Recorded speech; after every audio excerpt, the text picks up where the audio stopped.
బ్రేకింగ్లో చూస్తున్నాం. తెలంగాణ వ్యాప్తంగా sub register కార్యాలయాలపై ACB rides జరిగాయి. మార్ట్గేజ్లు, వెంచర్లు, అపార్ట్మెంట్ల రిజిస్ట్రేషన్స్ తదితర కార్యకలాపాలతో నిత్యం జనాలతో కిటకిటలాడే సబ్ రిజిస్టర్ కార్యాలయాలు ఏసీబీ అధికారుల దాడులతో వెలవెలబోయాయి. నకిలీ రిజిస్ట్రేషన్లు, అక్రమ డాక్యుమెంట్లపై వచ్చిన ఫిర్యాదుల కారణంగానే ఏసీబీ అధికారులు కార్యాలయంలో తనిఖీలు నిర్వహించారు. Nizamabad urban, rural sub register కార్యాలయాలతో సహా ఖమ్మం జిల్లా వైరాలోని సబ్ రిజిస్టర్ కార్యాలయంలో కూడా ఏసీబీ ఆకస్మిక దాడులు నిర్వహించింది. సీనియర్ డాక్యుమెంట్ రైటర్ వద్ద సుమారు 2.90 లక్షల రూపాయల నగదును ఏసీబీ అధికారులు వాళ్ళకి లభించినట్టుగా కూడా తెలిసింది. ఓ డాక్యుమెంట్ రైటర్ తనకు అప్పు ఇచ్చిన వ్యక్తికి తిరిగి ఆ నగదును ఇచ్చేందుకు తీసుకొచ్చినట్లుగా తెలిసింది.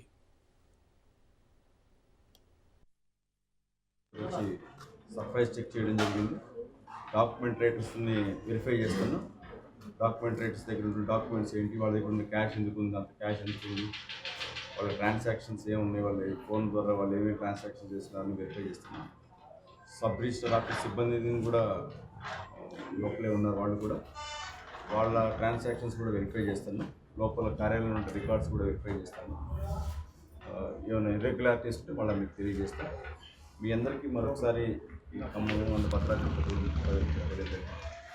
ఈ మీడియా మిత్రుల ద్వారా ఏ ప్రభుత్వ అధికారి అయినా మిమ్మల్ని వాళ్ళు చేయాల్సిన పని గురించి మిమ్మల్ని ఎవరన్నా లంచం అడిగితే అది ఏ రూపంలో కావచ్చు, డబ్బు రూపంలో కానీ ఇంకా సేవ రూపంలో ఏదైనా మిమ్మల్ని